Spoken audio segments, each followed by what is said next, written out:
molt honorable president de la Generalitat Valenciana, honorable consellera de Educación, Cultura y Deporte, señor alcalde de Oliva, don Francisco Brines, familiares y amigos de don Francisco, autoridades, señoras y señores, buenas tardes.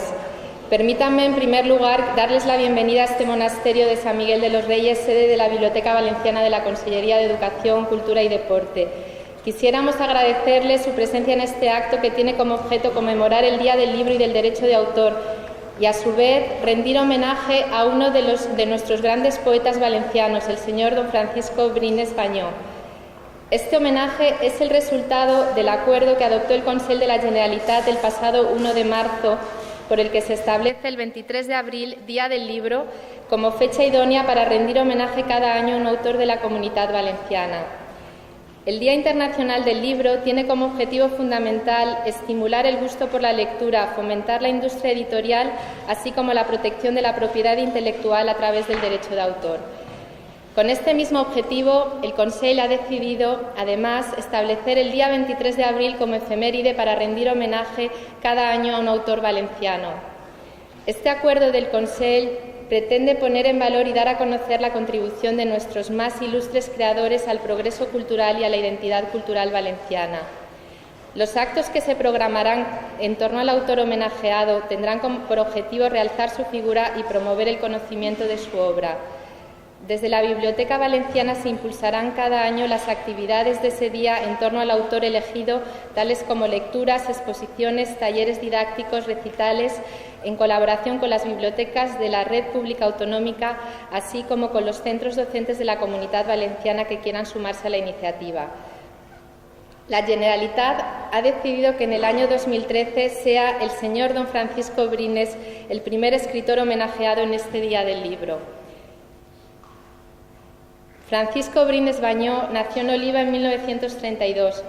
Estudió en el Colegio de San José de Valencia y cursó Derecho y Filosofía en las universidades de Deusto, Valencia, Salamanca y Madrid. Fue lector de literatura española en Cambridge y profesor de español en Oxford. Pertenece a la generación de los 50 y en 2001 fue nombrado miembro de la Real Academia Española. Entre los premios recibidos destacan el Adonais de Poesía en 1959, el Premio de la Crítica en 1967, el Premio Nacional de Poesía en 1987, el Premio de las Letras Valencianas en 1987, el Premio Nacional de las Letras en 1999, el Premio de Poesía Federico García Lorca en 2007 y el Premio Reina Sofía de Poesía en 2010. A continuación, el molt honorable president de la Generalitat hará entrega a don Francisco Brines de una placa conmemorativa de este día. Posteriormente, el homenajeado pronunciará unas palabras y recitará uno de sus poemas. Y para finalizar, clausurará el acto institucional de homenaje el molt honorable president de la Generalitat, Alberto Fabra. Muchas gracias.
Muchas gracias.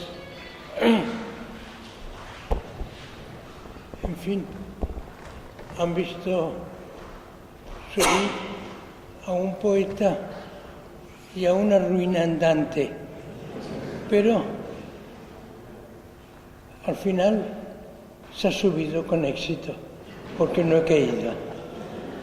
Yo quiero ante todo agradecer este acto de homenaje, no a mí, yo soy el instrumento, sino a la poesía, que es, yo creo que la expresión literaria más sorprendente que hay, en el sentido de que aunque se lea literalmente, lo que importa es lo que allí se dice sin estar escrito. Lo literal es el trampolín y luego viene el salto y viene la inmersión. Es decir, el lector es siempre el que hace el poema, el que lo construye. Y solamente es triste que esta lectura sea invisible, porque no podemos nunca saber qué gran realización del texto poético la ha cometido el lector, porque de la misma manera que un instrumentista musical, pianista, violinista, del mismo texto hace una obra de arte y como la oímos y nos emociona, se nos transmite directamente, podemos decir qué artista o decir todo lo contrario, cuando acabará de tocar el piano y de tocar el violín. Pues lo mismo ocurre con la poesía. Puede ser una página extraordinaria porque la hace el lector, o puede ser una página sin interés. El que sea sin interés no importa, porque es el lector el que acomete aquello y le da su tiempo.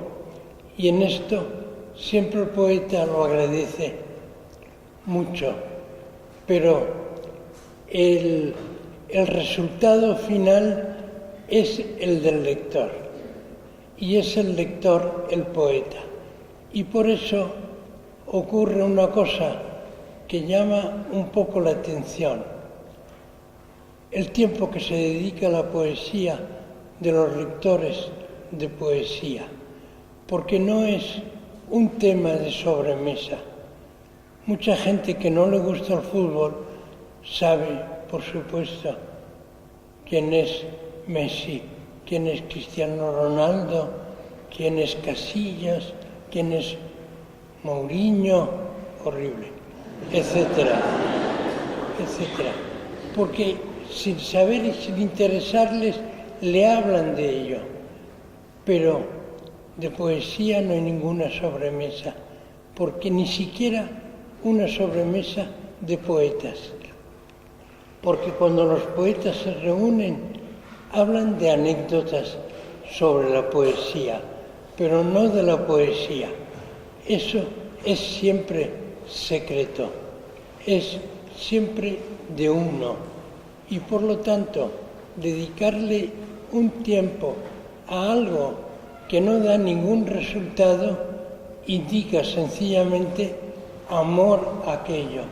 Ofrecer tiempo de nuestra vida a la poesía indica una necesidad de ella.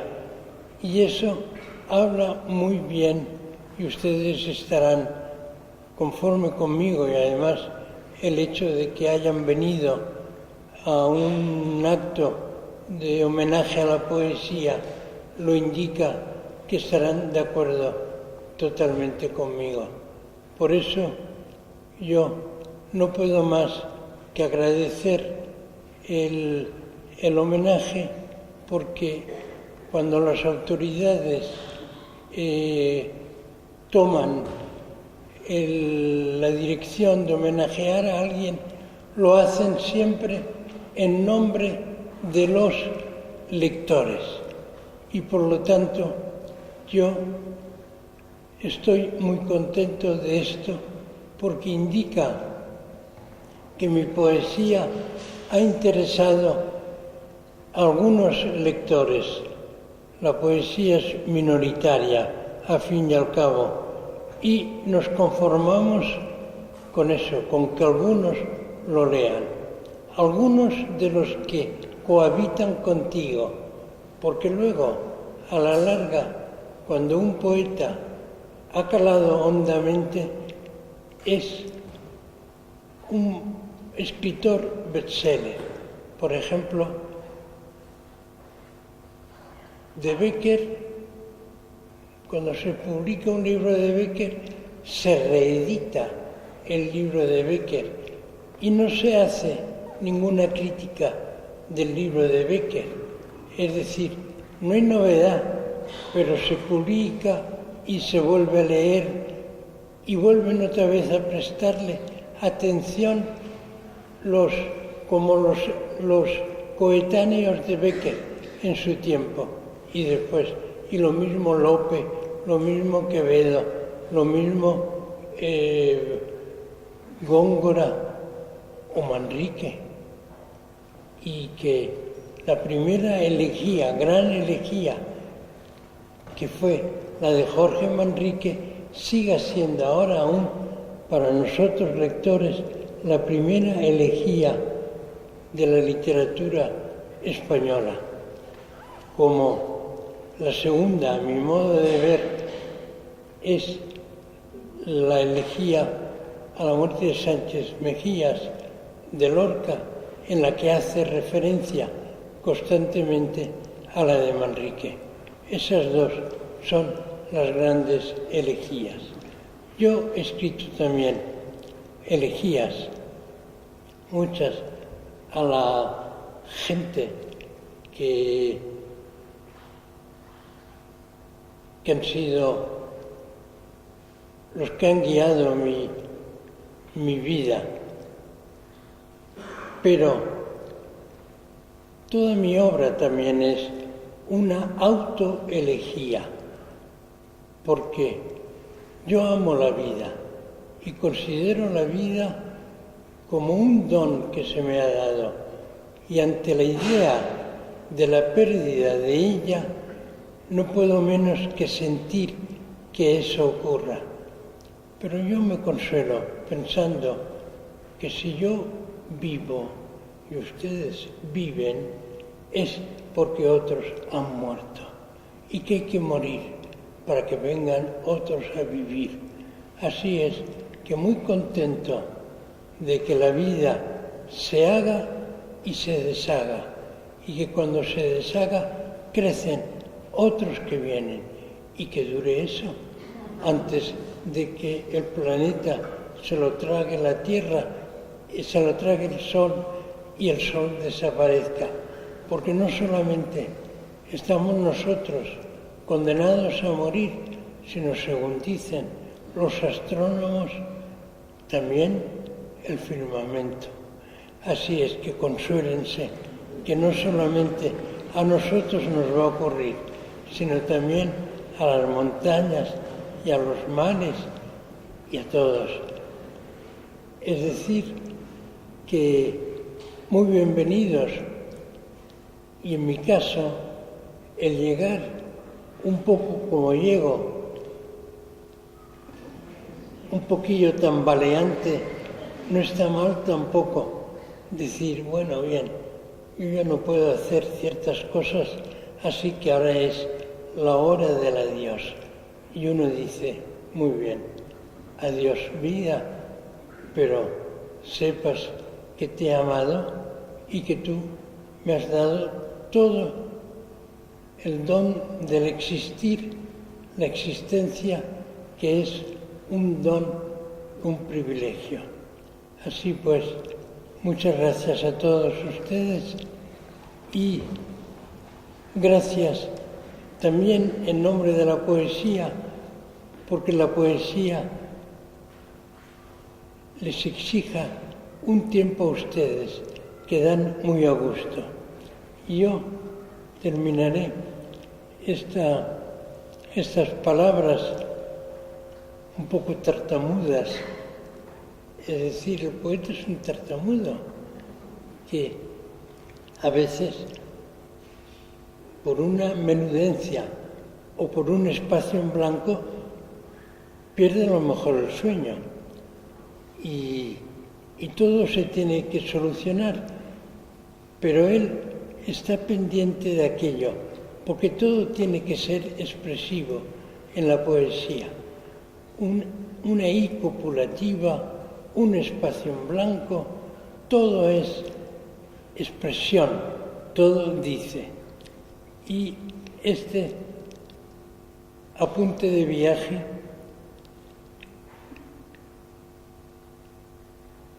que dice así, en coche: las ventanas reflejan el fuego de poniente y flota una luz gris que ha venido del mar. En mí quiere quedarse el día que se muere, como si yo al mirarlo lo pudiese salvar. ¿Y quién hay que me mire y que pueda salvarme? La luz se ha vuelto negra y se ha borrado el mar. Muchas gracias.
Don Francisco, consellera, alcalde de Játiva, de Oliva, amigos y amigas, muy buenas tardes. Hoy hemos querido hacer un homenaje a la poesía, pero teniendo la suerte de contar con don Francisco, queríamos que fuera su poesía. La poesía donde describe los paisajes de su Oliva natal y donde tanto sentimiento ha transmitido a lo largo del mundo de lo que es nuestra realidad, nuestro paisaje y nuestro sentimiento.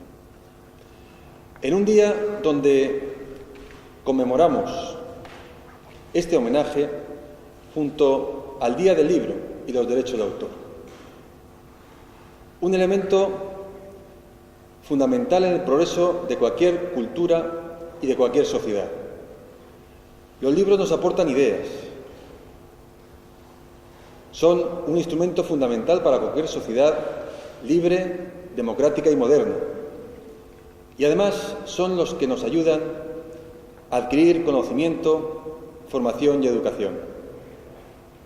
En un día como el de hoy, todos nos tenemos que comprometer y, como bien nos recordaban, especialmente tenemos que hacer un homenaje a aquellos que tienen en los libros su fuente no solo de inspiración, sino también de conocimiento. Y básicamente a los más pequeños, a los que tenemos como sociedad, como conocedores de la importancia que tienen los libros, la obligación de transmitirles el amor por la lectura, el querer introducirse en un libro y poder apreciar aquello que el escritor, que el autor, que el poeta ha querido poner entre sus páginas.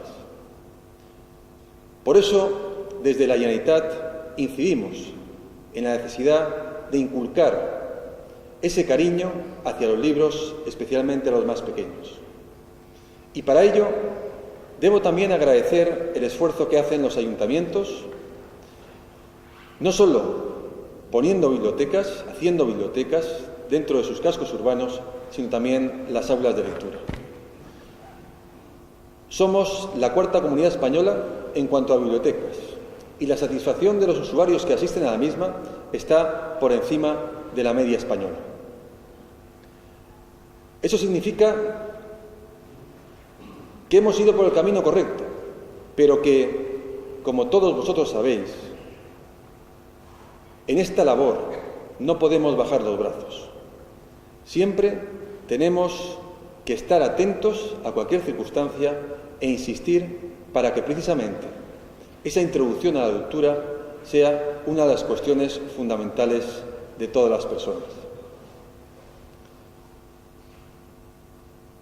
En 1995, la UNESCO declaró el día 23 de abril como Día del Libro y los Derechos de Autor. ¿Y por qué el 23 de abril? Nos podemos preguntar. Porque en ese día, hace ya muchos años, en 1616, fallecieron Cervantes, Garcilaso de la Vega y Shakespeare. A partir de ahí, gracias a la labor que en este día hacemos 80 países, hacemos un homenaje al libro, a los escritores, a los poetas, y este año también, y a partir de este año, queremos desde la Generalitat homenajear a aquellas personas que nos llenan de orgullo como valencianos por el hecho de ser nuestros mejores embajadores a través de las letras. Y este año hemos tenido la suerte de poder hacer este homenaje a un ilustre poeta, de reconocido prestigio, pero sobre todo un gran embajador de lo que es la fuerza y el sentimiento a través del blanco de las páginas de los libros, de lo que es la cultura, el paisaje y la imagen de la Comunidad Valenciana. Siempre la comunidad ha estado muy vinculada a lo que es los libros. Dicen que en 1474, aquí, en Valencia, se imprimió el primer libro de carácter literario y que fue un poco más tarde, en 1605, cuando se hizo la primera edición junto en Madrid del Quijote con la primera imagen visual del ilustre Hidalgo. Por eso la historia nos empuja a tener que seguir haciendo homenajes con gratitud a aquellas personas que nos recuerdan que nuestra historia es nuestro presente y que gracias a lo que somos capaces de ver reflejado en los libros, ayudarnos a poder hacer un futuro mejor. Hoy, por tanto, hacemos un homenaje a todas aquellas personas que a través de esas páginas de los libros son capaces de aportarnos ideas, aportarnos conocimientos, imaginación, darnos idea de qué es lo que está pasando alrededor del mundo e introducirnos en universos muy distintos a los que podemos movernos todos los días. Hoy, por tanto, es un día de esperanza y también de poder ir más allá, sobre todo con personas, con poetas como don Francisco, al cual hemos tenido la ocasión de escuchar su poesía y del que nos sentimos profundamente orgullosos por ser uno de nuestros grandes embajadores por todo el mundo de lo que representa la literatura y la poesía de la Comunidad Valenciana. Don Francisco, enhorabuena por este querido y entrañable homenaje, muy sincero, de la poesía, pero especialmente de su poesía, de aquella que nos conmueve, nos hace sentir muchos aspectos que usted vivió escribiendo esa poesía que nos emociona y que desde luego nos ayuda a hacer una sociedad mejor. Enhorabuena, don Francisco, y muy buenas tardes.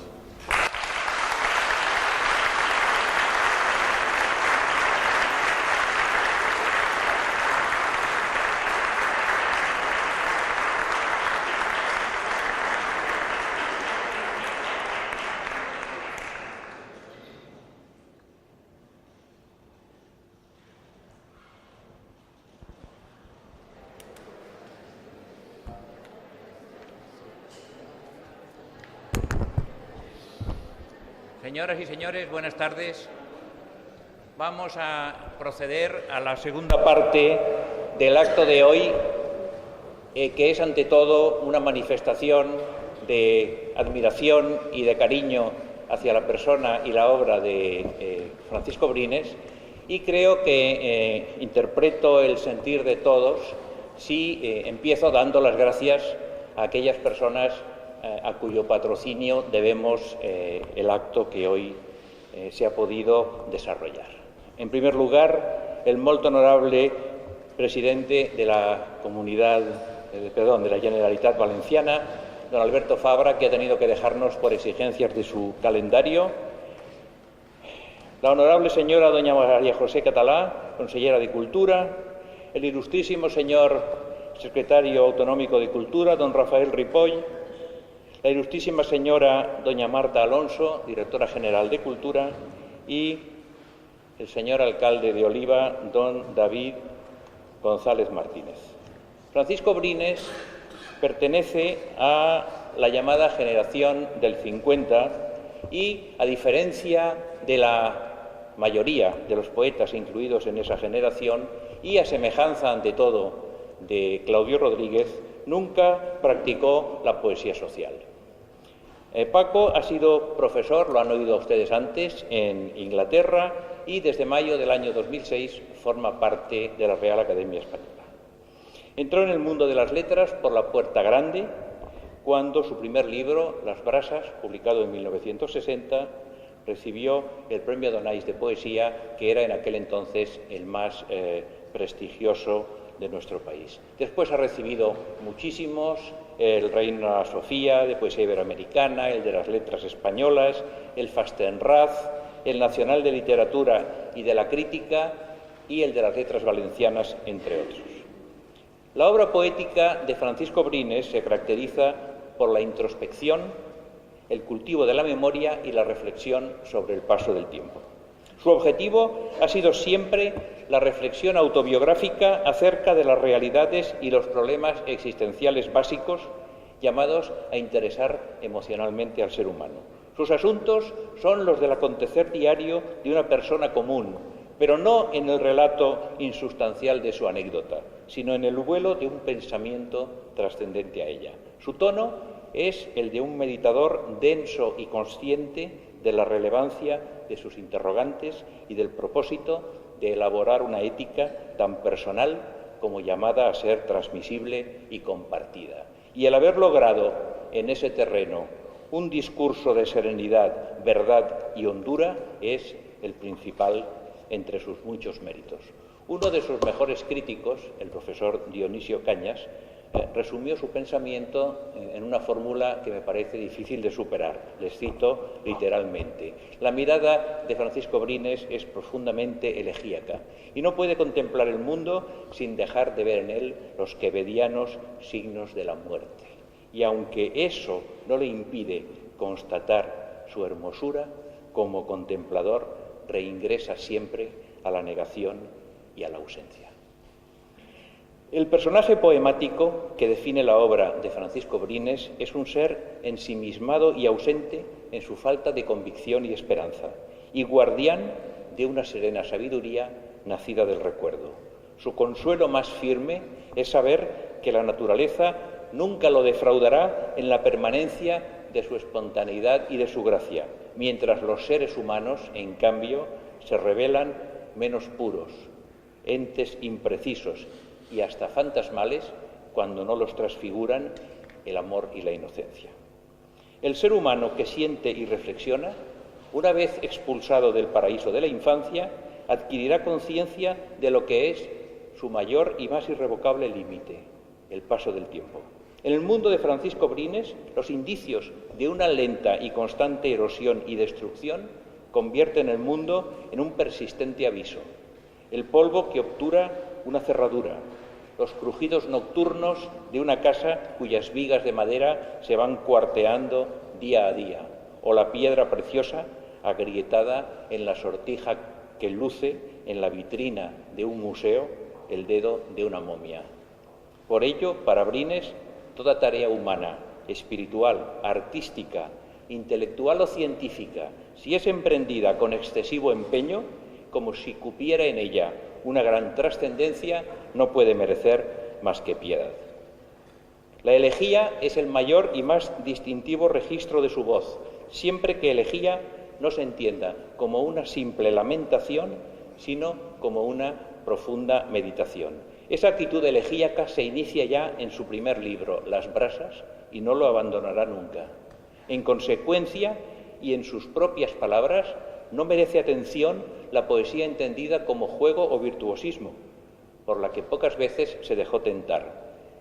Y es algo que lamentamos muy a menudo sus lectores, porque la poesía como juego virtuoso deriva de la inteligencia y de la sagacidad, y de lo uno y de lo otro tiene Paco una enorme cantidad. Salvo en algunos poemas, les decía, de aún no. Y aún entonces ese juego irónico es una manifestación nueva de su persistente preocupación moral. El término escogido por José Olivio Jiménez para definir como clave de bóveda el pensamiento poético de Francisco Brines es la palabra anciano, desde, decía José Olivio, su primer libro. Antonio García Berrio, autor en el año 2003 de un libro sobre su obra asociada a la pintura de Carmen Calvo, habla idénticamente, les cito literalmente, del anciano previsto de las brasas y de la ancianidad precoz fingida y la fantasía profética del anciano que subyace a esta colección. El término da nombre a uno de los pilares fundamentales de la visión del mundo de Brines. Desde él, en efecto, la aguda conciencia del paso del tiempo le permite y le exige verse a sí mismo anticipadamente al final del camino de una vida aún no realmente terminada. Desde su primer libro ha sido Brines, por lo tanto, un poeta metafísico. Toquemos madera, porque ese rótulo ha sido con frecuencia, porque tiene esa vocación, con frecuencia ha sido empleado abusivamente, y desde luego no es el caso aquí, porque en su obra recibe su mejor alcance y significado. Ese término ha sido muchas veces empleado para intentar dignificar discursos abstrusos, racionales y prosaicos, y nada de eso, sino todo lo contrario, tiene la poesía de Paco. García Berrio habla de su sobriedad llamándola austera conquista emotiva de lo real, bajo la disciplina espiritual de una moralidad incompatible con la desmesura y la simulación. Para Paco Brines, la escritura no es un espejo, sino un desvelamiento en el que buscamos conocernos día a día. A esa función suprema de exploración del yo y de autoconocimiento se añaden otras dos no menos importantes. La primera, construir una ética personal ante una cosmovisión que siente el transcurso del vivir como una pérdida continua y cuyo final abocamiento es el vacío. La segunda, intentar la salvación de ese yo constituido por su trayectoria vital. Revivir la pasión de la vida, traer de nuevo a la experiencia lo que por estar vivo ha sido condenado por el tiempo. El poema emprende así la ilusión de detener el tiempo, de hacer que el instante transcurra sin pasar, efímero y eterno a la vez. Y ello es así porque para el poeta la experiencia va dirigida a la sensibilidad y el conocimiento. Ambos nos permiten gozar y percibir mejor el mundo, y en la palabra mundo queda inserta, en primer lugar, en lugar preferente, la propia vida. Afinada la sensibilidad por la experiencia poética y ahondado lúcidamente el conocimiento por la revelación hallada en la misma expresión, nos afirmamos con más fuerza, según Brines, en nuestro propio ser. Espero no haberte traicionado demasiado. A este homenaje que recibe hoy Francisco Brines, gracias a la hospitalidad de la Biblioteca Valenciana y a la iniciativa de las muchas personas que ustedes ya saben, hemos querido concurrir en esta segunda parte un grupo de amigos y lectores suyos que representamos las distintas poéticas y a las distintas promociones que configuran la actual poesía valenciana viva. ya seamos valencianos de nacimiento o valencianos de adopción. El formato, teniendo en cuenta el tiempo reducido del que disponemos, consistirá en que, por orden alfabético, cada uno de nosotros, introducido por una breve presentación mía, leerá un poema de Paco tras haber expuesto, con la mayor brevedad posible, en 2 minutos ampliables a 1, haber expuesto las razones de su preferencia por ese poema determinado. Y concluiremos con unas palabras de clausura que le vamos a pedir una vez a Paco, porque mejor cierre de este acto que su palabra no puede haber ninguno. Observarán ustedes que falta entre nosotros hoy alguien que hubiera querido estar aquí si hubiera podido hacerlo. Me refiero a Jaime Siles, que quiere explícitamente que su adhesión conste aquí para todos. Así que empezamos, de acuerdo con el orden alfabético, por Antonio Cabrera. Antonio Cabrera es profesor de Filosofía en Enseñanza Secundaria, ganó el 12º Premio Loewe y el Premio Nacional de la Crítica con su libro En la Estación Perpetua, publicado en el año 2000, y 5 años después recibió asimismo el Premio de la Crítica Valenciana. El poema que ha escogido es El oscuro oye cantar la luz del otoño de las rosas.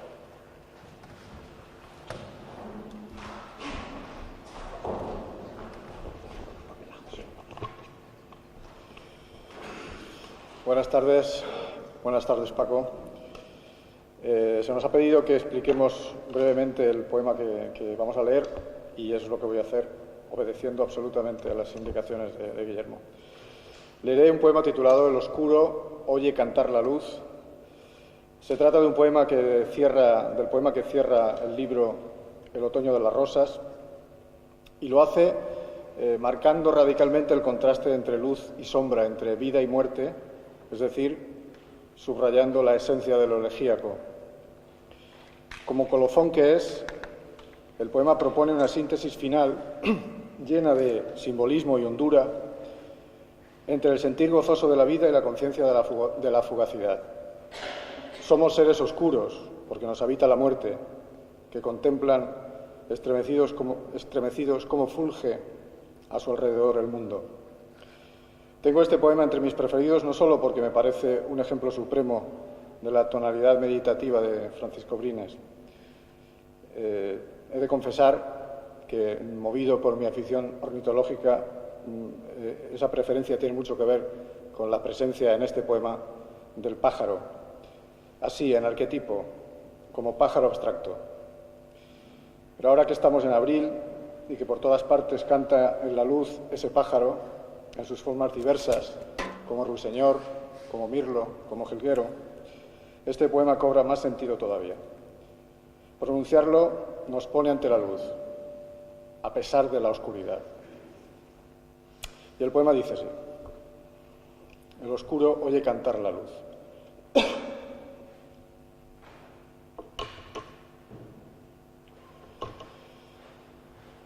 Ese canto del pájaro en la luz que pulsa el mediodía, pues nada ahora contemplo sino la luz que breve se estaciona, o fluye rauda, o es espaciosa sala de los verdes, o caudal amarillo de los aires. Se ha instalado en la luz y no es visible el delirio, la música del pájaro. Todo está en la mañana. ¿Y en dónde yo, que escucho la delicia y no me veo? Pues solo puede ser el lugar que ahora canta. Pues solo puedo ser el lugar que ahora canta, la deslumbrada luz del mundo entero. Desde este rostro a oscuras, misterioso, porción sola del mundo que no puedo mirar. Abierto a lo creado y deseoso de él, y ciego para mí, desconocido. En la busca acedera de un espejo en donde luminoso conocerme. Y al fin, saber si el ojo que así mira es también luz o solo oscuridad, como ahora palpo. Un pájaro sin voz, sin luz, está cantando su canto perdurable, pues no tuvo principio, no tendrá acabamiento. atiendo en mí su tránsito. Me golpean sus alas desde su inexistencia y es por ello que nada significo. Y llega, sorda y fría, la ausente luz final, la hueca luz final de su negro aletazo. Muchas gracias.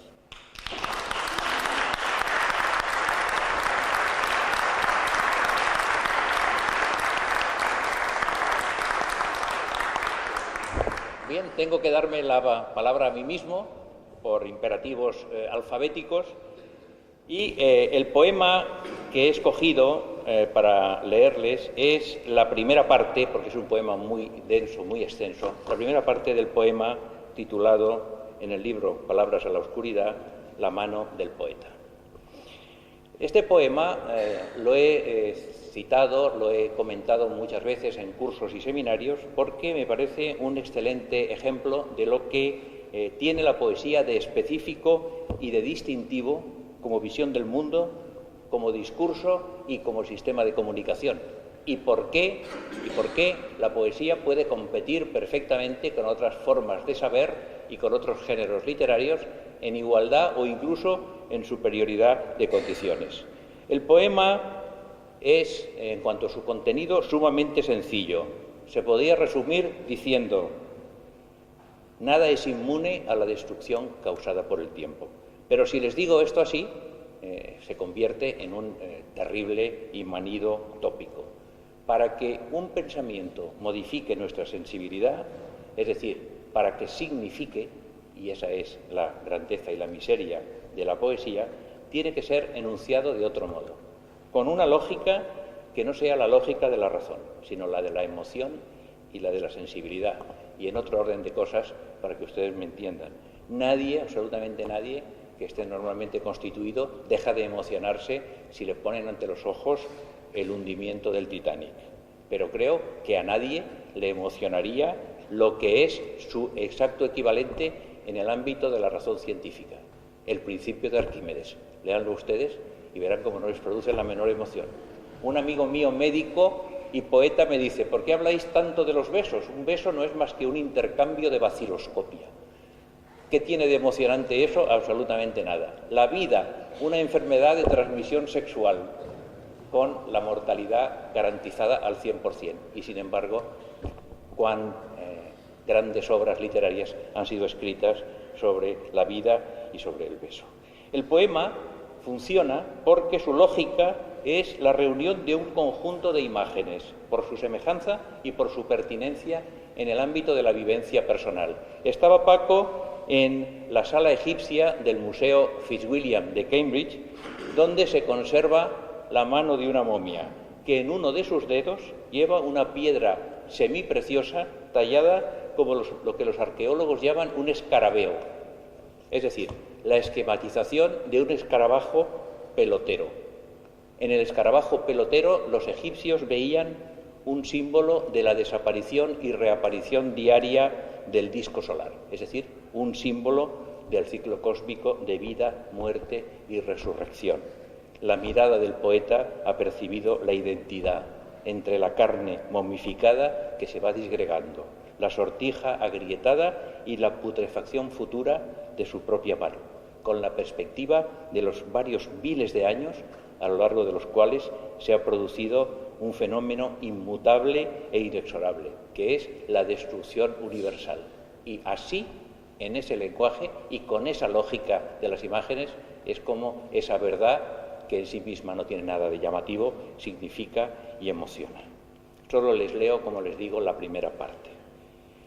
Y recordé la mano muerta de la muchacha egipcia, tras el cristal expuesta, en el vario y caótico museo de la ciudad, contemplada por los turbados ojos de aquel niño y por mí indiferente. Allí en el polvo, petrificada por el tiempo, supe que mutilar un cuerpo no era bárbara acción, porque sin vida es menos que lo menos. Y no sentí vergüenza por contemplar, emocionado, el duro escarabajo en el podrido dedo. Aquella piedra verde, más fresca que la carne, tenía una hendidura, porque el tiempo también la había corroído. Era piedra difunta que regresaba al polvo con una lentitud mayor que la del hombre. Y al recordar la mano aquella, dirigí la mirada hacia la mía y sentí en la otra mano su calor. Gracias, Paco, por haber escrito este poema.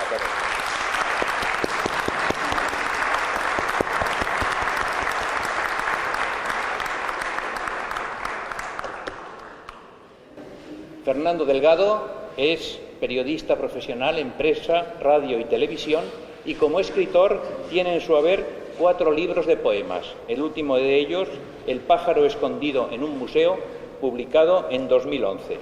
10 novelas, la quinta de las cuales, La mirada del otro, ganó el Premio Planeta en 1995, 2 libros de crítica y ensayo y 1 de memorias. Además del Planeta, ha obtenido el Premio Europa en 1986, el Ondas Nacional de Televisión en 1995 y el Villa de Madrid de Periodismo en 2006 por sus artículos aparecidos en El País. El poema que ha escogido es Quiero ver el pájaro del Teide, de Poemas Excluidos. Buenas tardes. Hubiera querido escoger otro poema. Paco, al publicar sus obras completas, nos concedió a algunos amigos el privilegio de elegir un poema para que nos fuera dedicado. Y yo escogí entonces un poema que me parece extraordinario en su obra, que es El porqué de las palabras. Pero por otras razones, que voy a explicar aquí, he escogido Yo quiero ver el pájaro del Teide. Francisco Brines, tan acertado en los títulos que agrupan su obra, no lo ha sido menos al recopilar poemas dispersos bajo el epígrafe de Poemas Excluidos. Porque no se trata de poemas rechazados en una de las acepciones de la palabra, sino de poemas descartados. Y poemas descartados en su mayor parte por la exigencia de unidad que rige cada una de sus entregas poéticas. Él mismo admite, no obstante, que varios de esos poemas admitirían ahora su inclusión en algunos de sus libros publicados hasta el momento. Y así es porque la alta calidad que poseen no es menor que la de todos los poemas que responden a la esmerada exigencia de su autor. Ni hay en ellos una voz que no sea la personalísima voz de Brines, ni una cosmovisión que no responda a lo que en él, más que repetición, es insistencia. Brines, un poeta que se confiesa escritor continuo pero esporádico, no ha incurrido nunca en los poemas de encargo, compromiso u ocasión. Toda su obra es consecuencia de una verdadera necesidad expresiva, incluso en aquellos poemas donde se propone un homenaje. Él explica con detalle la recopilación de sus poemas excluidos al insertarlos en la edición de su poesía completa de 1997.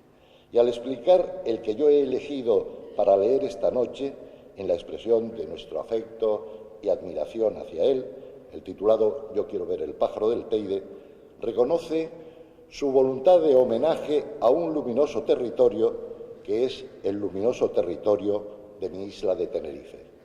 Pero subraya Brines que un lugar es también y a veces sobre todo sus habitantes, para añadir a continuación una expresión de cercanía y afectividad en la justificación de la dedicatoria al pintor José Luis Toribio, nuestro amigo común, y a mí mismo. Entenderán ustedes, pues, que haya elegido este poema por tenerlo por uno de los más hermosos regalos de la vida, en lo que contiene de amor a mi propia tierra, en su paisaje más significativo de mi educación sentimental, y en lo que el poema encierra de esa verdadera amistad que nació en 1971, cuando conocí a Francisco Brines, lo acompañé hasta el Teide y fui testigo de su deslumbramiento ante aquel paisaje y de su curiosidad por lo que allí se veía y por lo que no, por su misterioso pájaro y por los muchos otros misterios que aquella naturaleza encierra. El poema lo escribiría más tarde, a mediados de los años 70, cuando yo ya vivía plenamente el privilegio de su amistad, nos veíamos casi cada día cercanas a nuestras casas en Madrid y compartía con él la amistad alegre y verdadera de sus grandes amigos que fueron y son los míos. Pero he elegido además este poema que no es el único en el que Brines expresa su fascinación por las Islas Canarias, porque en él está todo Brines.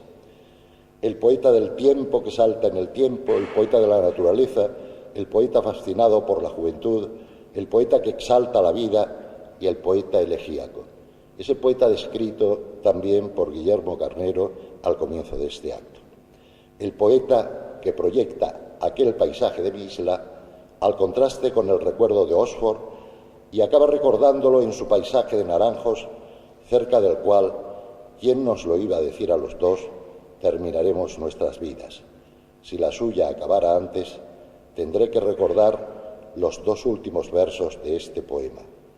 Antes de que me vaya tras la sombra, veré por vez primera la violeta del Teide.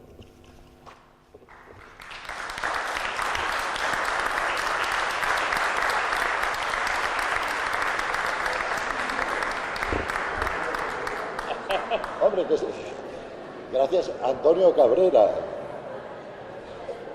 Evidentemente, Paco, estoy hecho un anciano, yo sí. Yo quiero ver el pájaro del Teide. Antes de que me cubra con la sombra, no dejaré de ver la violeta del Teide, porque será volver allí donde la luz y el aire viven en libertad, sin movimiento, en el espacio virgen donde ardí yo una vez, porque allí el tiempo es fuego y nada quema, y puede asemejarse el hombre al mundo. Debajo de la nieve duermen las violetas, y dentro del volcán tiene su nido el pájaro del Teide, y es negro como el mirlo, tan negro que es azul y más pequeño, y veloz e invisible, el huésped de la cima, y yo sé que su voz es la voz más dichosa de las islas, pues hay voz en la espuma que rodea este monte, una voz que repite un mismo nacimiento del ser y cada día la creación de la belleza, y hay voz y tiempo en el viento y los pinos, y esa voz que no he oído del pájaro del Teide. El hombre es solo la mirada un día, y es feliz porque es tiempo, en donde yo fui el sol, la flor, el viento azul, los bosques se dormían en su primera creación, sin años ni estaciones, y entre las laurisilvas se avergonzó la carne del torpe acontecer hacia la muerte. No sólo la belleza del mundo estaba allí, sino el más hondo sueño de un ser que permanece.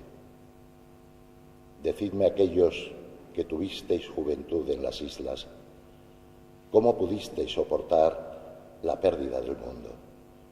No tuve yo juventud en las islas y lloro ya la pérdida desde mi infiel desgracia. Bajaré del espacio, o las rocas, a las flores y el agua, y cruzaré las nubes que separan el vuelo aquel de la pasión hermosa de los días, esta niebla de Oxford, tan negra y fría, en donde se percibe también como posible una ardiente existencia, aunque no tan hermosa, pero sí inteligente, con conciertos y el río y un educado té. Pero ahora me lleva la autopista a mi casa, que está perdida y sola, y en Valle de Naranjos, y guarda mi recuerdo y mi amor, porque el mundo fue amado, y en una isla atlántica yo di un beso a la vida. Antes de que me vaya tras la sombra, veré por vez primera la violeta del Teide.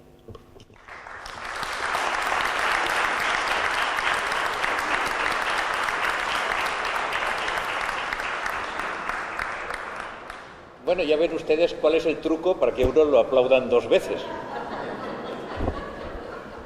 Vicente Gallego es poeta y novelista, ha publicado 9 colecciones poéticas y 2 volúmenes de narrativa y tiene en su haber los premios de poesía Loewe y Loewe Joven, el de la crítica valenciana, el Ciudad de Melilla y el premio Tigre Juan de narrativa.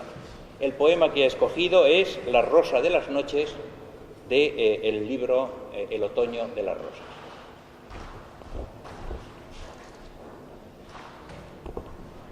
Gracias. Buenas tardes a todos. Paco, es una alegría poder estar aquí hoy en este homenaje a Paco, que es una de las personas que más quiero y de las que más he aprendido. Si tuviera que justificar por qué he elegido este poema, La rosa de las noches, creo que bastaría con decir que se trata de un poema hermosísimo. Pero eso a la vez sería decir muy poca cosa, porque casi todos los poemas de Paco son poemas hermosísimos.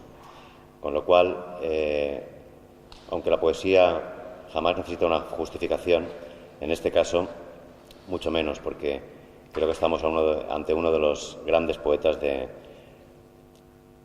los últimos tiempos y de toda nuestra tradición literaria. Bien, diré simplemente que es un poema que desde la primera vez que leí me emocionó profundamente. La rosa de las noches es un poema donde la luz y la sombra, el blanco y el negro, la dicha y el sufrimiento se dan la mano de una manera hermosísima. Y como siempre en la poesía de Paco, que se ha comentado mucho su faceta de poeta elegíaco, pero el poeta elegíaco es a la vez el poeta que ama la vida, porque solamente lamentamos la pérdida de aquello que hemos amado mucho. La gran enseñanza de Paco como persona y también de Paco como poeta creo que es esa. Creo que es la aceptación incondicional de la hermosura de la vida.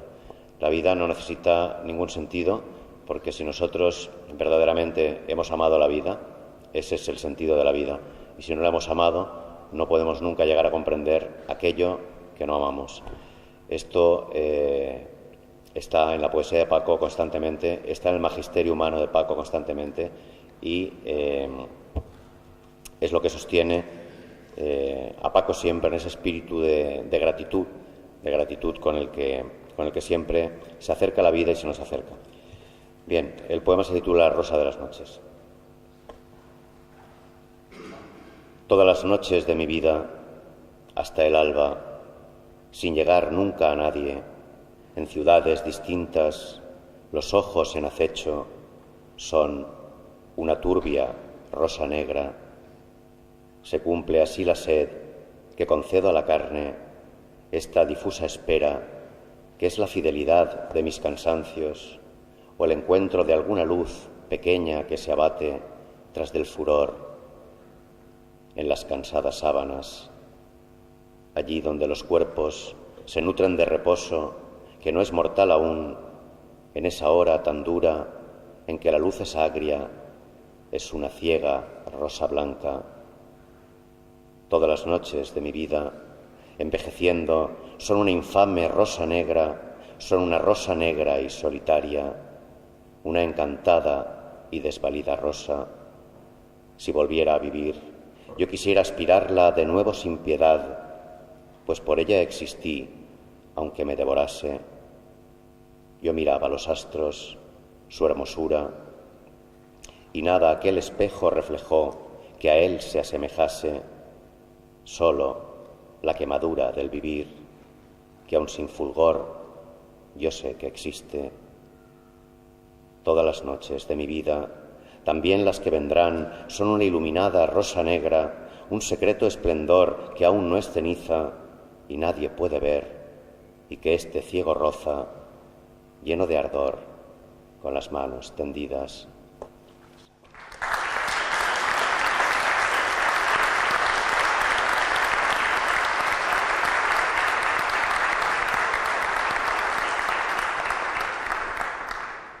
Carlos Marzal tiene en su haber 7 libros de poemas, entre los que destacan Los países nocturnos en 1996, Metales pesados, 5 años después, Premio Nacional de la Crítica y Premio Nacional de Poesía, y Fuera de mí, en 2004, Premio de la Fundación Loewe. Su obra, reunida hasta 2005, ha aparecido con el título de El corazón perplejo y posteriormente nos ha entregado en el año 2009 Ánima mía. También es autor de una novela titulada Los reinos de la casualidad y 2 libros de ensayo. El poema que ha escogido es El teléfono negro del libro La última costa.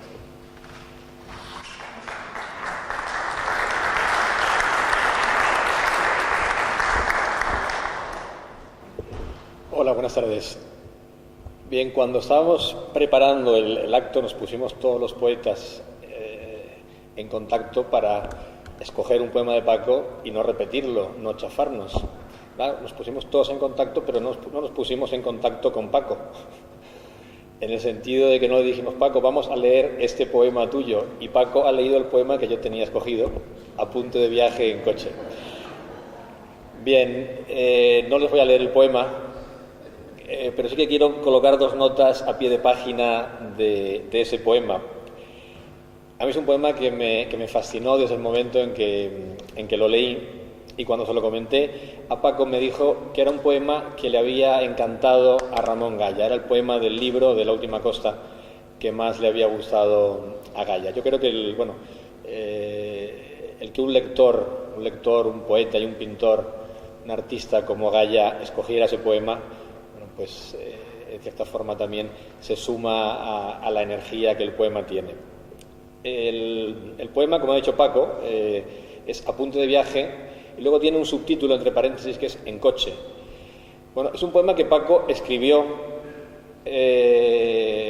aprovechando los semáforos en rojo de la ciudad en los márgenes de un periódico que tenía en el asiento de al lado, mientras el resto de los conductores que había alrededor le pitaban.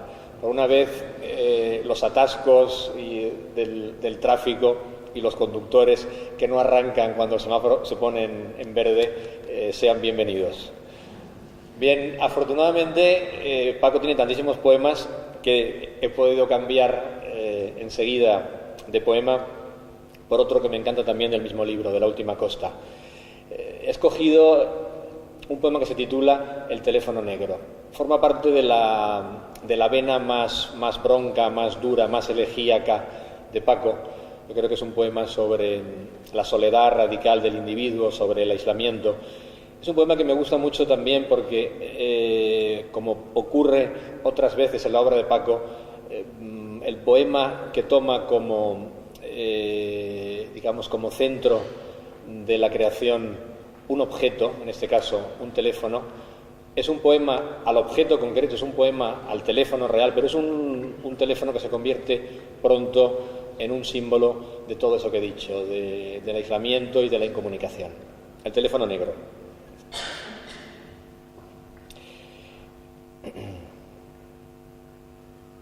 He marcado los números antiguos con un deseo vago de respuestas, sabiendo ya que nadie me esperaba, con un deseo vano de oír voces amadas y que reconocieran también ellos mi voz.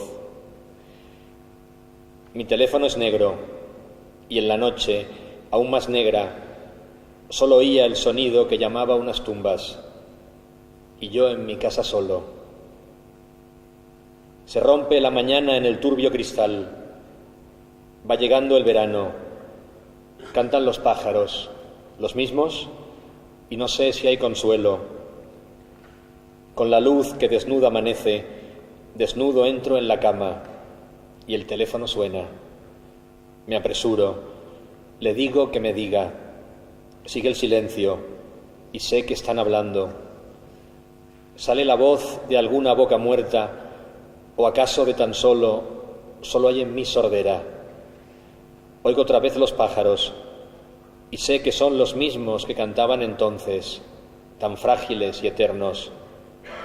Tengo que hablar. ¿Con quién? Si no salen tampoco sonidos de mi boca.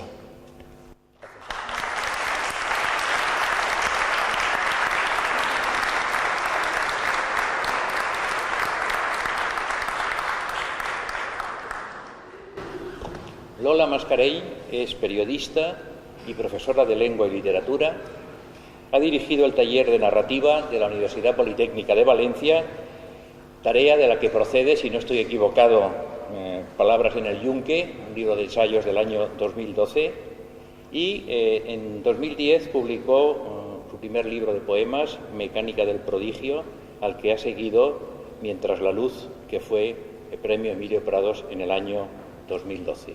Lola reside en un museo en el que está expuesta como obra de arte Así que le agradecemos de todo corazón que haya abandonado la sala de escultura para estar hoy aquí y leernos Aquel verano de mi juventud, de Insistencias en Luzbel. Cuando quieras.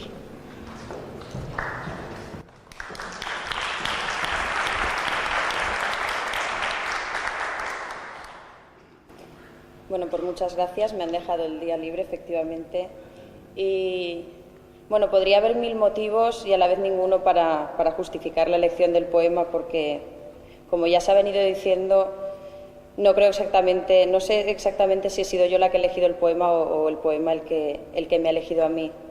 Sin embargo, si tuviera que dar algunos motivos o algunas razones, entre ellas se hallarían pues que no es exactamente un poema de pérdida, sino de encuentro, de hallazgo en medio del derrumbadero de los días. El verano ya no está, pero está el instante, y lo está de ese modo en el que están las cosas cuando las escribimos, cuando intentamos prenderlas con el alfiler del verbo. Ahí reside uno de los grandes prodigios de la poesía, de tener lo que está condenado a desvanecerse. Pero también creo que lo elijo porque en este caso ese momento es un momento de contacto con los otros. Y en ese ser para los otros se encuentra de algún modo, desde mi punto de vista, el sentido de la vida. Un momento que, como un alef del tiempo, contiene toda nuestra vida. Porque vivimos a tientas, porque con los ojos cerrados y a la palpa vamos reconociendo el mundo, y es solo después cuando podemos reconocer esos instantes. La sal de aquel verano que queda entre nuestras pestañas, o aquel domingo soleado en el que parecía que no pasaba nada. Y por eso he elegido este poema, Aquel verano de mi juventud, de Insistencias en Luzbel.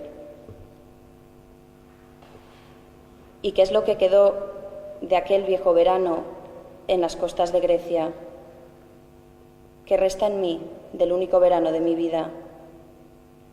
Si pudiera elegir de todo lo vivido algún lugar y el tiempo que lo ata, su milagrosa compañía me arrastra allí, en donde ser feliz era la natural razón de estar con vida.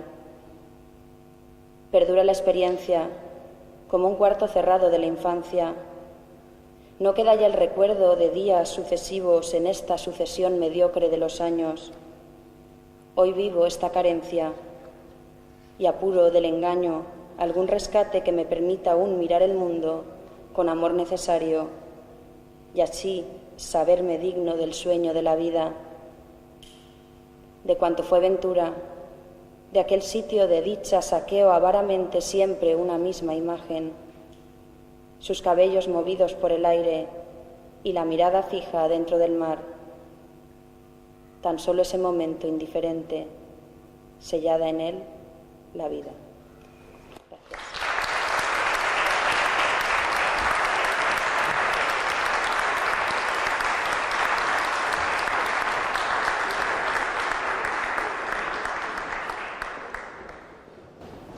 José Saborit es pintor y catedrático de pintura en la Facultad de Bellas Artes de Valencia.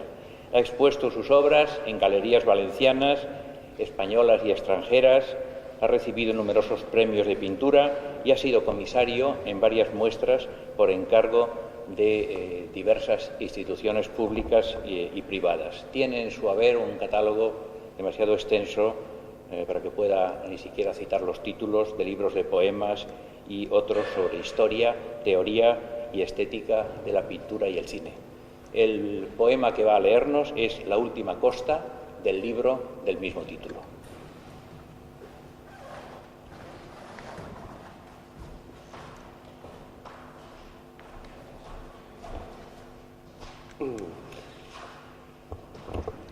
Hola, buenas tardes.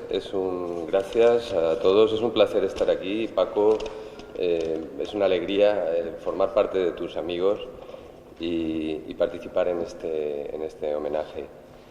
He elegido La última costa, un poema que cierra el libro del mismo nombre, el último publicado por Paco hasta el momento, en 1995. Aunque algunos hemos tenido la oportunidad de leer y de escuchar algunos poemas del libro que está ultimando ahora, que se titula Cuando muere la muerte. He escogido este poema, La última costa, por 1000 razones y emociones inexplicables, pero también porque me parece muy visual. Verso a verso, a medida que va desplegándose en nuestra cabeza, una escena se nos configura, se nos representa, y esa escena para mí tiene resonancias pictóricas.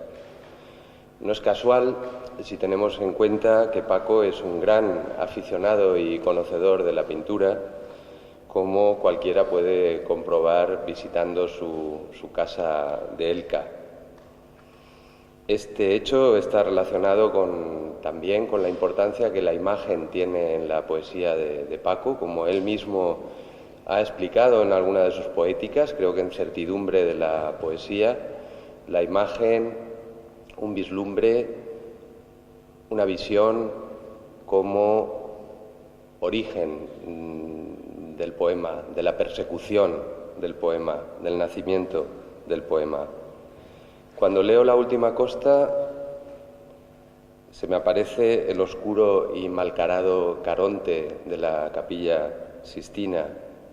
Se me aparecen los enigmáticos grises de los grabados de Gustavo Doré, algunas brumas de Benlliure, la soledad del inaudito barquero de Patinir, la tensión humana de la barca de Dante pintada por Delacroix, y hasta se me aparece la serena fatalidad de las Islas de los Muertos de Booklin.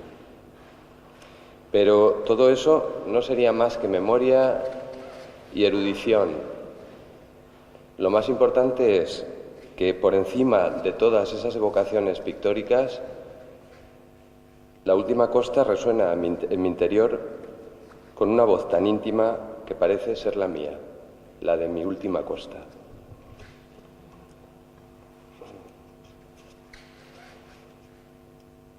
Había una barcaza con personajes torvos en la orilla dispuesta,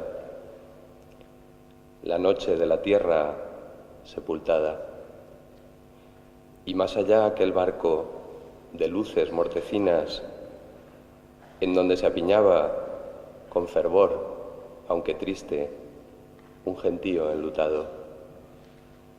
Enfrente, aquella bruma cerrada bajo un cielo sin firmamento ya, y una barca esperando, y otras varadas. Llegábamos exhaustos, con la carne tirante, algo seca. Un aire inmóvil con flecos de humedad flotaba en el lugar. Todo estaba dispuesto. La niebla, aún más cerrada, exigía partir. Yo tenía los ojos velados por las lágrimas.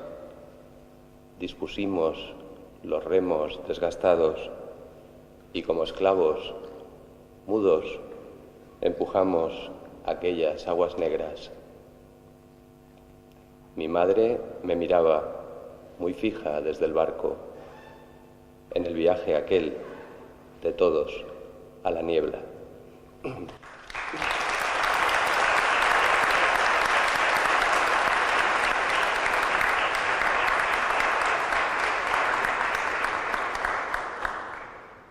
Genaro Talens es catedrático jubilado por la Universidad de Valencia, por la Universidad de Ginebra, y en activo, y además muy activo, en la Universidad de Valencia. Ha sido profesor en las de Minnesota, Montreal, California, Texas, Buenos Aires, Lausana y Berlín. Ha publicado una veintena de libros de poemas, el último de los cuales es, en 2011, Un cielo avaro de esplendor.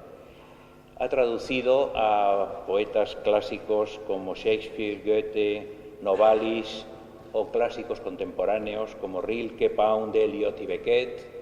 Ha sido traducido él también a prácticamente todas las lenguas cultas orientales y europeas, y tiene en su haber un par de docenas, y me quedo corto, de libros sobre historia, teoría literaria, historia y teoría fílmica, semiótica y teoría popular. El poema que ha escogido para leer esta noche es La ronda del aire de Aún no.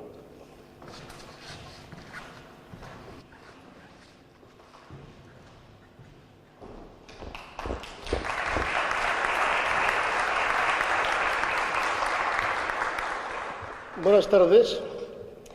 Bueno, la verdad es que cuando me contactaron para formar parte de este homenaje, lo único que sabía era que era un homenaje a Paco y no había mucho más que discutir. Dije que sí, que iba a ser el 23 de abril. Lo que no sabía es que hoy era el Borussia Barcelona. Y no lo digo como elemento anecdótico, aunque me temo que Paco preferiría estar viendo el partido que aguantándonos a nosotros aquí. Lo digo porque, puesto que se nos pidió que eligiéramos un poema que tuviera que ver con nuestra relación, me hubiera gustado buscar, o hubiera intentado buscar algo que tuviera que ver con el deporte, porque fue el deporte el que nos unió. Paco y yo nos conocimos hace la friolera de 50 años, es decir, en 1963, cuando él solo era el autor de un libro ya maravilloso, pero de un solo libro, que era Las Brasas, y yo un jovencito aspirante a poeta, pero titular de la selección española de atletismo. El día que me encontré con el poeta que yo admiraba en el estadio, felicitándome, casi me desmayo, porque me pareció absolutamente increíble. Ya me llamaban raro porque hiciera deporte y me gustara la poesía. Me tranquilizó ver que un gran poeta también venía allí a vernos a los que estábamos a pie de obra en las pistas de Vallehermoso. Lo que me sorprendió cuando empezamos la amistad, que ha durado medio siglo, que ya es decir, una de las cosas que me sorprendieron de Paco es que la imagen que yo me había formado leyendo el libro de Las Brasas era no tanto quizá el anciano del que nos hablaba antes Guillermo, a que se refiere García Berrio, porque yo sabía que era un anciano, aunque efectivamente para un jovencito de 17 años los que nos separaban entonces, ahora ya no son tantos, podían parecer muchos. Pero sí me daba la sensación de un hombre muy serio, muy amargado, siempre muy elegíaco, y la persona que yo tenía delante de mí era un hombre vitalista, con un enorme sentido del humor, y que le encantaban muchas cosas de las que no hablaba en sus poemas. Y yo recuerdo haberle dicho, bueno, no nos quites esa parte de tu personalidad. Y él me dijo, bueno, si algún día escribo un poema que no sea muy elegíaco, aunque normalmente estas cosas no las escribo, te lo dedico. Años después, cuando estaba a punto de publicar Aún no, me dijo, hay algunos que a lo mejor no te parecerán muy elegíacos, a ver si alguno te gusta, y ese me sirve para cumplir mi promesa. Yo elegí La Ronda del Aire, que me sigue pareciendo uno de los mejores poemas que él ha escrito. No porque no fuera elegíaco a la manera en que él lo es, sino porque fundamentalmente lo que exponía era que a pesar de todos los pesares, la vida merece ser vivida. Bueno, y eso ya estaba más cerca, digamos, de la persona vitalista que a mí me gustaba encontrar en los poemas de Paco. Y bueno, como me lo dedicó además, pues me parecía que era una manera de celebrar una amistad de 50 años y leer uno de los poemas que a mí me siguen pareciendo mejores de toda su producción. Una producción que, por otra parte, tiene muchísimos poemas buenos, pero este es el mío. Y creo que tenía, en ese sentido, derecho a utilizarlo como forma de homenaje y amistad a Paco. La Ronda del Aire. Envuelto en lo invisible, soy el rey de la vida, y es mi reino el del aire. No hay voz entre mis labios, y así los toca el aire, y se ha venido el aire a que lo escuche, y me aflige los ojos ciegos. Yo no lo puedo ver, y él es mi reino. Yo veo lo visible, y seré desterrado. El verde luz que vuela en el pinar, la luz rosa del cielo que así viste el reposo del naranjo, la vieja luz de plata de los montes desnudos y alejada la fresca azul luz de la mar. Nada habrá de volver, es invisible lo que esconde la paz de la memoria. Aquello que yo fui descansa en paz del aire. Gira el aire, mi reino, y se ha venido el aire a que lo escuche, y me aflige los ojos ciegos. Un mudo llanto enciende la soledad de mis mejillas. La sombra de mi cuerpo está tendida al verde luz que vuela en el pinar, y es oscura y lo borra. Es visible y la miro, pero la sombra de mi cuerpo es otra. Ese flaco fantasma, la memoria, la materia que no es, cuya sustancia es accidente, donde los perros de la muerte roen antes que el mismo cuerpo lo devore su dueña.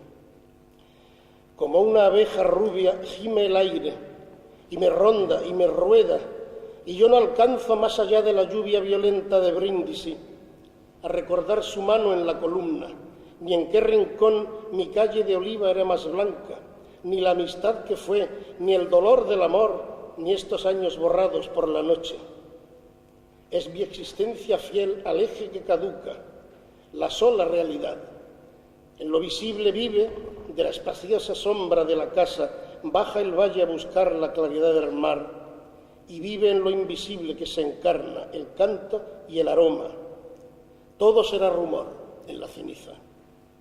No hay asombro en los ojos, ni pasión en la voz, ya casi no hay creencias. El oído es cortés, la voluntad perdida, aún noble el sentimiento y la razón humilde.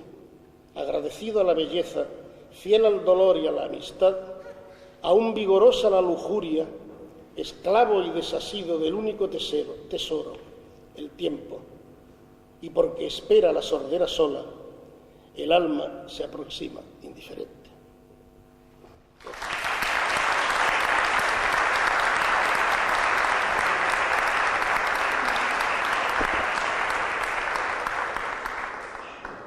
Bueno, Juan Pablo Zapater cierra nuestro desfile poético alfabético. Tiene en su haber el premio Loewe Joven de Poesía y recientemente ha publicado la colección titulada La velocidad del sueño. El poema que ha escogido es Mere Road, de Palabras a la oscuridad.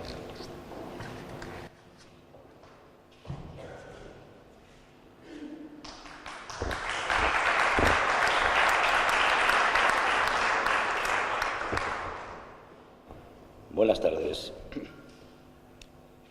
Paco, buenas tardes. Voy a empezar diciendo una obviedad. Escoger un poema de Francisco Brines es a la vez muy fácil y tremendamente difícil. Y lo es así por la gran cantidad de ellos que desde cualquiera de sus libros me han emocionado y me siguen volviendo a estremecer cada vez que emprendo su lectura. Unos destacan por su delicada belleza, otros por su hondura. Los hay que por su asumida rebeldía ante el devenir inevitable que la vida tiene reservada para todos y cada uno de nosotros.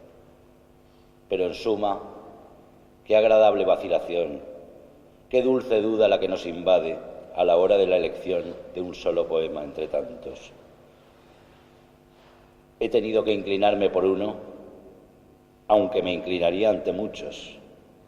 Y os diré que lo hice pensando en escoger el poema que reuniera en alta dosis esa belleza, esa hondura y esa asunción de lo inevitable que Brines tuvo claras y presentes desde el primer momento de su creación poética. Así, en la década de los 60, 50 años lo contemplan, escribió ese maravilloso libro Palabras a la oscuridad, y dentro de él el poema titulado Mere Road. En este texto, Francisco Brines nos habla desde esa solitaria posición contemplativa que tanto nos gusta ocupar a los poetas, desde ese elevado voyerismo que permite observar sin ser observados, para compartir la humana fiesta de los sentimientos con unos invitados que ignoran su participación en ella. Y así Brines llena sus ojos con la fugacidad de unos instantes que la tarde reserva cada día para él, unos instantes que concilian la alegre y fresca belleza que la juventud en sí misma atesora, esos muchachos en el ligero esfuerzo de la bicicleta, con la melancolía sosegada y honda de quien ya sabe y siente que ese don, perverso en su propia caducidad, se acabará escapando irremediablemente, como el agua se desliza entre los dedos. El poema dice así: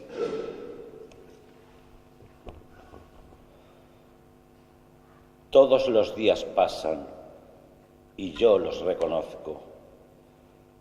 Cuando la tarde se hace oscura, con su calzado y ropa deportivos, yo ya conozco a cada uno de ellos mientras suben en grupos o aislados en el ligero esfuerzo de la bicicleta. Y yo los reconozco detrás de los cristales de mi cuarto y nunca han vuelto su mirada hacia mí. Y soy como algún hombre que viviera perdido en una casa de una extraña ciudad, una ciudad lejana que nunca han conocido, o alguien que, de existir, ya hubiera muerto o todavía ha de nacer. Quiero decir, alguien que en realidad no existe. Y ellos llenan mis ojos con su fugacidad, y un día y otro cavan en mi memoria este recuerdo de ver cómo ellos llegan con esfuerzos, voces, risas o pensamientos silenciosos, o amor acaso. Y los miro cruzar delante de la casa que ahora enfrente construyen, y hacia allí miran ellos, comprobando cómo los muros crecen y adivinan la forma y alzan sus comentarios cada vez, y se les llena la mirada por un solo momento de la fugacidad de la madera y de la piedra. Cuando la vida, un día, derribe en el olvido sus jóvenes edades, podrá alguno volver a recordar con emoción este suceso mínimo de pasar por la calle montado en bicicleta con esfuerzo ligero y fresca voz. Y de nuevo la casa se estará construyendo y esperará el jardín a que se acaben estos muros para poder ser flor, aroma, primavera. Y es posible que sienta ese misterio del peso de mis ojos, de un ser que no existió, que le mira, con el cansancio ardiente de quien vive, pasar hacia los muros del colegio. Y al recordar el cuerpo que ahora sube, solo bajo la tarde, feliz porque la brisa le mueve los cabellos, ha cerrado los ojos para verse pasar, con el cansancio ardiente de quien sabe que aquella juventud fue vida suya.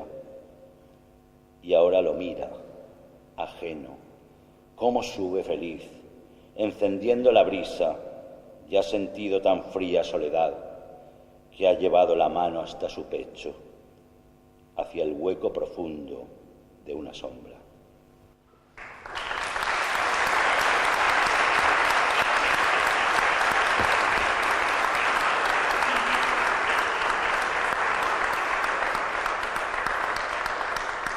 Teniendo en cuenta que por imperativo alfabético soy el último en intervenir, y teniendo en cuenta que este acto ha estado jalonado de sorpresas, yo quiero aportar la mía, y con permiso del homenajeado, de mis colegas los poetas y del presentador, quiero completar mi intervención con la lectura de un poema inédito que desde mi cariño y admiración he escrito y dedicado a Francisco Brines. Después de haber conocido en su compañía, hace ya tiempo, la casa de su familia en la playa de Oliva. Se titula precisamente La casa de la playa, y dice así: a ras de cielo y mar, con su quilla enterrada entre la arena, la casa de la playa permanece, varada como un barco abandonado que nunca desplegó sus velas blancas. Tú la miras y apoyas los recuerdos sobre el fino bastón al que le cuentas secretos de un poeta paseante. Y él escucha contigo las voces familiares repetidas por la boca del viento, gritos locos corriendo alborotados hacia el agua, canciones del ayer sonando juntas en las tardes más largas del verano, porque todas las tardes de esta casa son hoy la misma tarde. Al fin subes despacio la escalera que acaba en la terraza y desde allí descubres a lo lejos un joven bronceado que reparte su tiempo todavía ilimitado, leyendo a Juan Ramón entre las dunas y acariciando unos cabellos rubios con esos dedos que al amor le crecen. Se parece al muchacho que calzaba tus sandalias de entonces, ya vacías. Y lo has visto besar aquellos labios, violetas por el yodo ultramarino, que sabes fueron tuyos. Y ahora vuelven, en forma de indulgente Eucaristía, a dejarte su sal sobre la lengua. Ha caído la noche de repente, sin atisbo de luna, mientras vas regresando al viejo coche que conoce el camino necesario para llegar a Elca, queda atrás la memoria, lo mismo que la casa de la playa, como un barco encallado en la tiniebla. Gracias.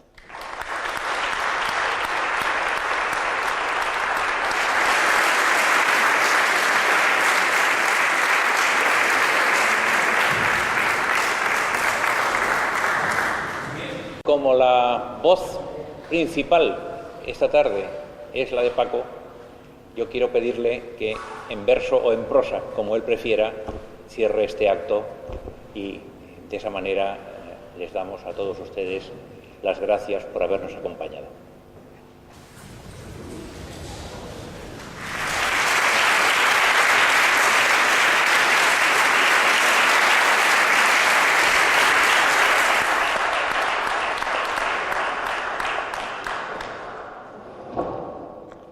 Bueno, yo, antes de leer mi corto poema, quiero agradecer previamente a todos los amigos y poetas que han leído y que han escogido también los poemas que les ha gustado y que también son de los que a mí más me gustan.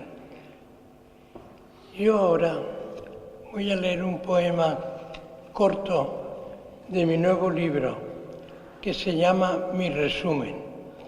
Pero este poema, que tiene 6 versos, empieza con un verso en que terminaba otro escrito muy anteriormente en Insistencias en Luzbel, y que se llamaba Los sinónimos. Como verán, es preocupación mía, esta de la que has hablado aquí mucho, y se ha leído también poemas. El que ya está publicado se titula Los sinónimos y dice así: los dos tienen la misma cantidad de versos, 6.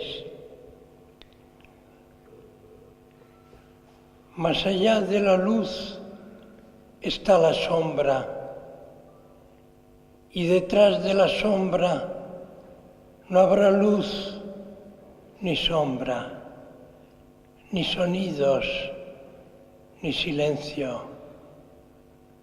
Llámale eternidad, o Dios, o infierno, o no le llames nada, como si nada hubiera sucedido. Y el poema nuevo se titula Mi resumen. También tiene 6 versos. Como si nada hubiera sucedido.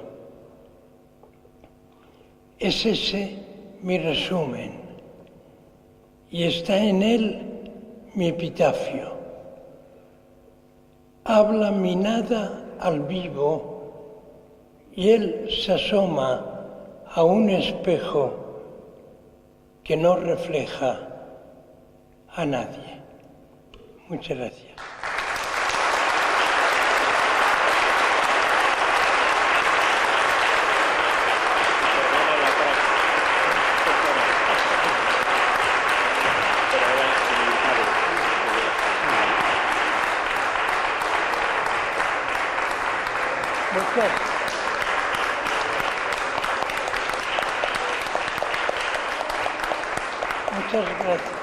Muchas gracias. Y perdonen que haya terminado con un epitafio. En fin, solamente me consuela saber que todos terminaremos con un epitafio. Aunque yo tengo un final en un poema, un verso que pensaba quizá ponerlo allí donde estaré descansado. Eternamente no, pero a un tiempo sí, que decía así el último verso.